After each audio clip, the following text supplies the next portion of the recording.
cards. My name is Collier, and this is my persuasive speech. If you had the opportunity to save a life, would you? The truth is, in fact, you do have that opportunity. According to the National Women's Health Information Center, by choosing to become a donor, you can save as many as 50 lives. I'm going to explain what organ donation is, myths that surround organ donation, and why you should choose to become a donor. The National Women's Health Information Center states that organ donation and transplantation is defined as taking the organs and tissues from one person and putting them into another person's body.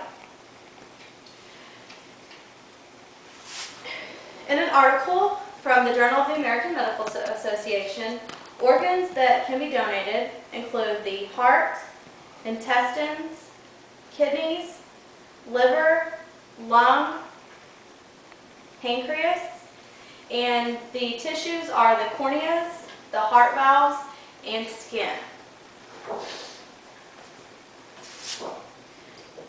According to the United Network for Organ Sharing, which is the organization that regulates organ donation and transplantation, they gathered data in November of 2007, and they determined that there were approximately 100,000 people on the waiting list to receive organs, and there were a little over 14,000 people that donated.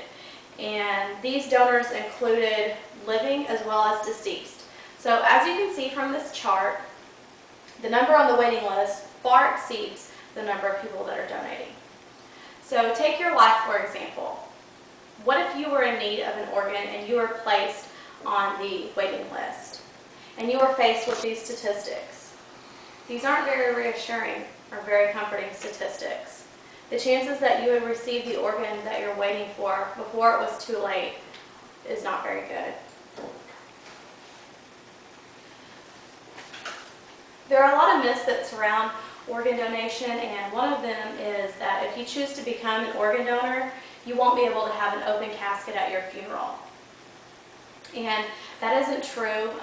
Organ donation does not disfigure your body in any way, and you will still be able to have an open casket at your funeral if you do choose to become an organ donor. Another myth is that if you are an organ donor, that the medical staff will not work as hard to save your life. And that isn't true either. The physicians and the organ transplantation team are completely separate, and the organ transplantation team are not called in until all measures have been exhausted to save your life, and it's been determined that there's nothing else that they can do. So that's not true that they won't work as hard to save your life if you're a donor. Another myth is that non-residents and illegal aliens cannot donate or receive organs.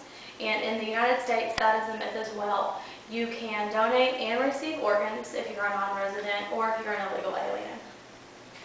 So now that you know what organs can be donated, the myths that surround organ donation, and the incredible need for organ donation as evidenced by the chart, let's take a look at why you should become a donor and steps that you can take to ensure donation of your organs. I have a very good friend that I go to church with named Dan, and Dan was in his mid-40s. He had a wife, 2 children, and a grandchild on the way. Dan started experiencing liver failure, and it was determined that he needed a liver, and he was deemed a candidate for transplantation. He was placed on the list, but before Dan could receive his liver, he went into complete liver failure, and Dan died on the waiting list. His wife now no longer has a husband, his children no longer have a father, and he was never able to meet his grandchild.